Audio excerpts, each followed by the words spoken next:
بالله من الشيطان الرجيم.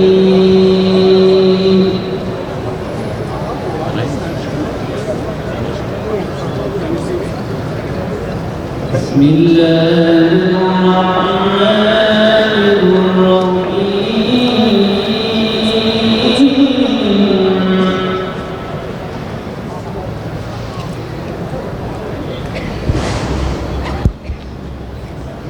سبحان الذي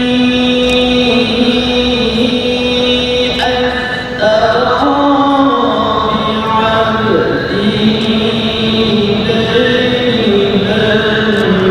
ليلا من المسجد الحرام.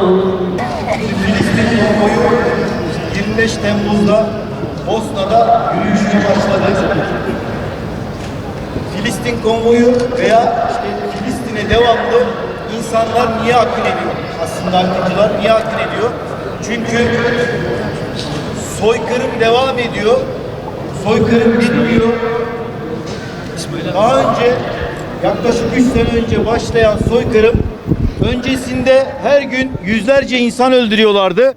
Şimdi onlarca insan öldürüyorlar. Her gün yüzlerce ev yıkıyorlardı. Şimdi onlarca ev yıkıyorlar. Her gün yüzlerce çocuk öldürüyorlardı. Şimdi onlarca çocuk öldürüyorlar. Dünyanın, insanlığın tepkisi öyle bir noktaya geldi ki artık bu Siyonistlerin ne kadar şeytan, ne kadar ahlaksız, vahşi olduklarını gördüler. Bu tepkileri dindirmek için maalesef bize ateşkes diye bir masal uydurdular.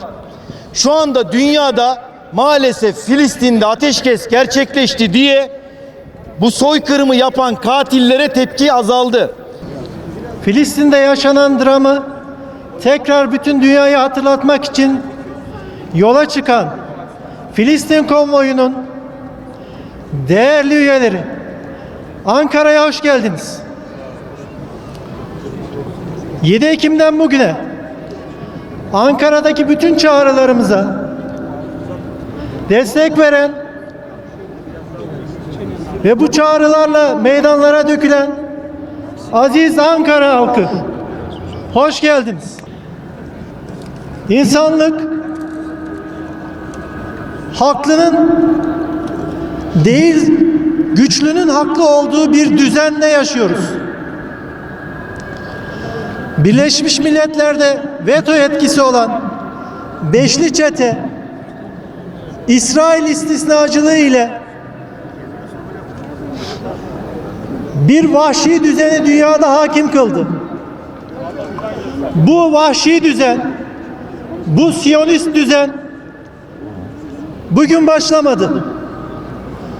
Osmanlı'nın yıkılacağını hisseden İngiltere, Filistin'de kendisine bir lejyon bulmak için Yahudileri seçti. 7 Ekim'den bugüne bu sistematik terör bir soykırıma dönüştü. Ve uluslararası sistem sadece seyretti. Dünya halkları bu sefer ayağa kalktı. Sivil direniş bu sefer ses getirdi. İsrail tarihte hiç olmadığı kadar yalnız kaldı. Şiddeti esas almayan, sivil bir anlayışla yola çıkan Filistin konvoyu bu anlamda çok ciddi bir misyonu yerine getiriyor.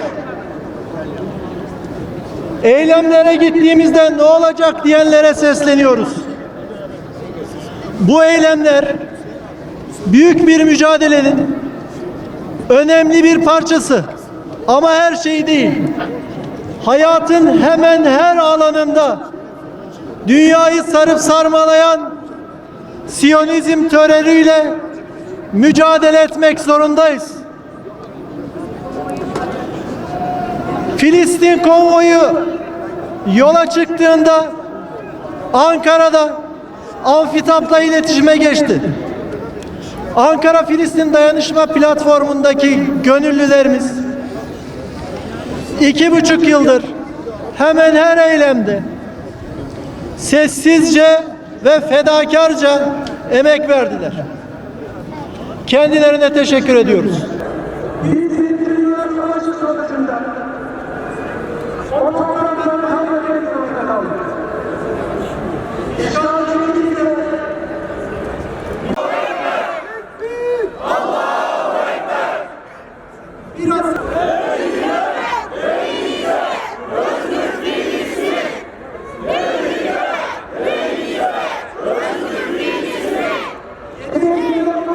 Ey Filistin!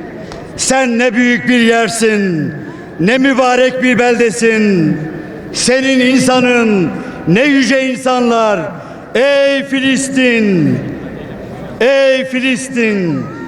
Yaşadığın acıları üzülüyor, kahroluyor olsak da sana gıptayla bakıyoruz. Saygıdeğer misafirlerimiz, Amfidat Sözcümüz Sayın Alparslan Aydar hocamıza çok teşekkür ediyoruz. Kıymetli misafirler, Filistin'e gönül vermiş saygıdeğer hanımefendiler, beyefendiler, sevgili Ankaralılar.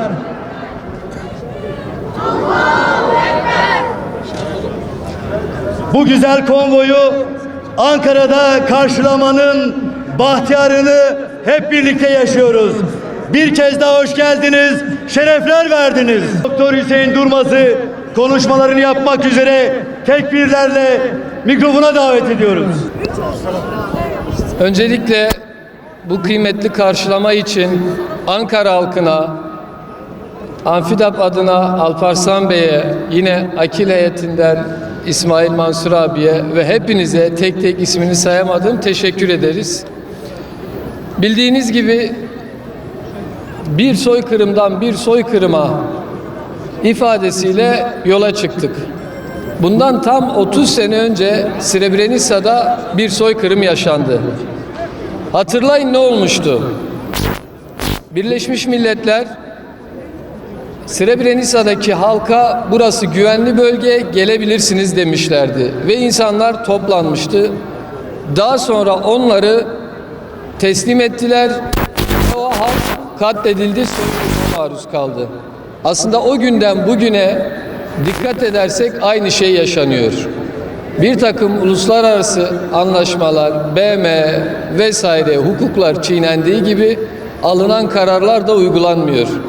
Dolayısıyla gözümüzün önünde Gazze unutuldu ve Batı Şeria'da yeni bir Gazze yapılmak isteniyor.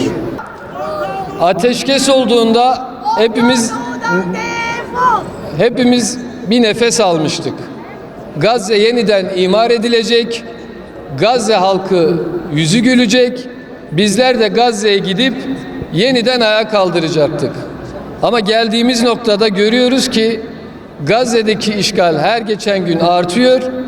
Bir taraftan da Gazze'de her gün şehit haberleri gelmeye devam ediyor.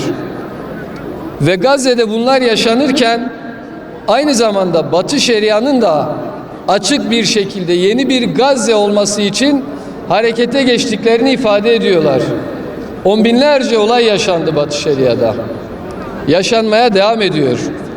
Yeni hedefimiz orası ve orayı da Gazze gibi yapacağız diye gözümüzün içine baka baka konuşuyorlar. Biliyoruz, hava sıcak, şartlar zor. Ama unutmayalım, bu bizim yaşadığımız çağda olan bir soykırım. Yarın bir gün yastığa başımızı koyup ruhumuzu teslim etme zamanı geldiğinde bugünü hatırlayarak çok pişman olacağız. O gün elimizden gelen bütün imkanları kullanmadığımız için, harekete geçmediğimiz için, tüm gücümüzü ve imkanımızı ortaya sergilemediğimiz için çok büyük pişmanlık duyacağız. İşte bu pişmanlığı duymamak, vicdanımızın, imanımızın, inancımızın gereğini yerine getirmek için hep birlikte harekete geçtik. 3 şeyi hedefliyoruz. Batı Şeria'nın yeni bir Gazze olmasına izin vermeyeceğiz.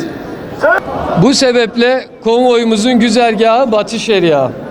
Yine aynı şekilde unutulmuş Gazze'yi yeniden küresel gündem haline getirmek istiyoruz. Ve 3. olarak da geçtiğimiz her güzergahta sizin gibi vicdan sahipleriyle, fikir ve düşünce üreten insanlarla bir araya gelmek ve birlikte yeni çözümler, yeni fikirler üretmek için bir zemin oluşturmak istiyoruz. İşte bu hedefle Bosna Hersek Srebrenica'dan yola çıkan kilometre anlamında dünyanın en uzun kara konvoyu şu an Ankara durağında. Yarın sabah Aksaray ve Konya güzergahından yolumuza devam edeceğiz. Irak ve Ürdün sınırına gelince işimizin zorlaşacağını biliyoruz. Bu sebeple sizlere ihtiyacımız var. İnsanlık onuru Siyonizmi yenek. Hedefimiz belli. İsrail saldırganlığını sonlandırmak, durdurmak, soykırıma aykırmak. Bu sebeple önümüzdeki süreçte her türlü medya manipülasyonlarına karşı, bizlere yöneltilecek suçlamalara yine karşı hep birlikte bir vücut gibi hareket etmeliyiz. Fiziksel açıdan hepimizin konvoya katılması mümkün olmayabilir. Ama her zaman ifade ettiğimiz bir şeyi bir kez daha ifade ediyorum. Vicdan sahibi olan herkes, destek veren herkes, Batı Şeria'nın yeni bir Gazze olmamasını ve Gazze'nin yeniden küresel gündeme gelmesini isteyen herkes bu konvoyun bir aktivistidir. Bu sebeple önümüzdeki bu fırsatı güzelce kullanıp İsrail saldırganlığına karşı büyük bir darbe vuralım. Teşekkür ediyorum. İsrail katili, katil kalacak. İsrail katili, katil kalacak. Filistin konvoyunun sözcüsü Sayın Doktor Hüseyin Yılmaz'a çok teşekkür ediyoruz. Orada Filistin hizmetine vermiş bir arkadaşımız bu konvoya hem kırmızı yıldızlarla hem de beyaz yıldızlarla tabii ki birbirimizi takip eden bir